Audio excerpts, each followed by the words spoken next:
Welcome to my birthday after party, everyone.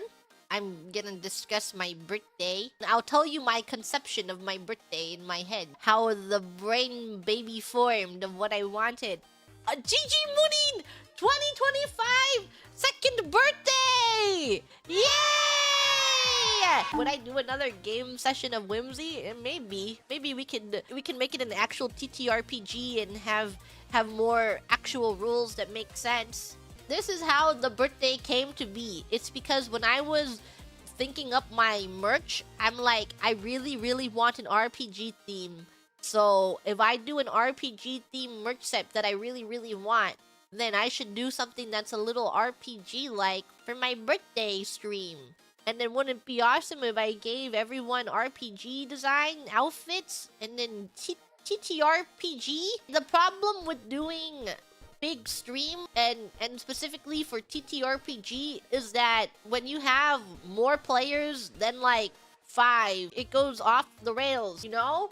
There's like no way you're gonna and if it's just like a one-off, you have 2 hours between like 10 billion people and you're like, how do I divide the time for everyone to do something and hopefully the other people feel engaged? And from the very beginning, the only one thing that I super wanted, I was like, yeah, so the final boss, they just have to sing All For One a cappella over Discord latency, and that's the only thing that needs to be. That just has to be in it.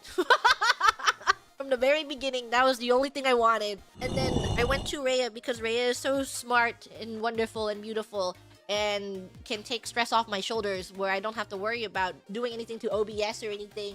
And then I came to her with my idea, my proposition. I'm like, this is what I want. This is my outline. And this is the one thing that has to happen in this thing. And then we have like a discussion of sorts. And then she injected her ideas into it. I'm like, yep.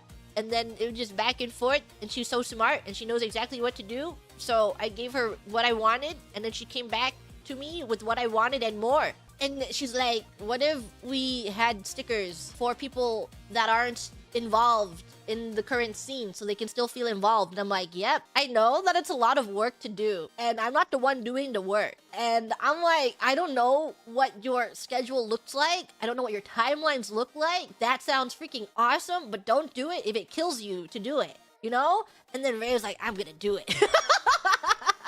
Ray's just like, I am OBS wizard, makes things happen. I'm glad I never have to touch OBS in my life. I did make the room in the beginning, the Gigi Mooning dungeon. I was like, yeah, I can make that. I'll make the Gigi Mooning dungeon room. And I also made the B-Bear edit of the actual bear with Biboo's hair on it and the sticker. I made those. Those are my contributions. And everything's awesome. Very wonderful, great artists that worked on it who are very talented. When I saw the assets, I was like, that is one sexy werewolf. God damn, that werewolf is sexy. And how it happened was that I just sent out a ping in the server. I was like, does anyone want to be involved? I sent out 2 pings. I was like, who wants to be involved? And then I sent another ping out and I'm like, please vote for this time that works best for you. And if you can't make it, then it's okay. And then Biboo reacted to the first one, but I didn't check the first message reacts. And then on the second one, I only checked the reacts for the second message where Biboo didn't react to. And then Biboo messages me and like, she's like, did I forget to react? And I'm like, I didn't see it. And she's like, oh.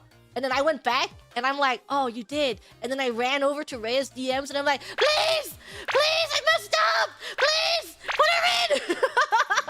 And then Rhea was like, we can make her a bear. And I'm like, okay. And then I made her those bear emotes and then made her a bear. And then she became a bear. The way the system worked was that we had like maybe 13 jobs, classes, and like descriptions and stuff. I just rolled for them. Went down a list. I tried not to give duplicates, but I gave duplicates if I thought it would be funny. You know? 2 orphans killed the entire village in one party. 2 people that really want a job that has to go against each other. I was only planning on giving one of them a job. Who got the job? Probably Mokoko. I couldn't sense that Cody really wanted a job. we had a dice system where the rolls didn't matter. You know, like typically you would roll, you have a high roll, you have a low roll, but each number corresponded to something else. Are there any items you didn't see? Probably. There was a lot of items. I should have given items out freely instead of relying on the dice of the items to give to people. Pretty sure Rhea will put out a behind the scenes video of all the assets I didn't touch upon. It was just an excuse to have my friends play around and frolic and hold hands and giggle under a setting. There was no real story going on, and I was obviously gonna railroad them into what I wanted them to do. It was all rigged from the start. Yes, you are in Gigi Murin's dungeon. You are here, and she is going to force you. And whatever you say to her doesn't matter. It was rigged. Points didn't matter. Since you got set up, well, initially I was suggesting that I be the one that's tied up and rocks are thrown at. But then Rhea came back to me with the losers podium and was like, the loser's gonna be here. And I'm like, I could put Cece here.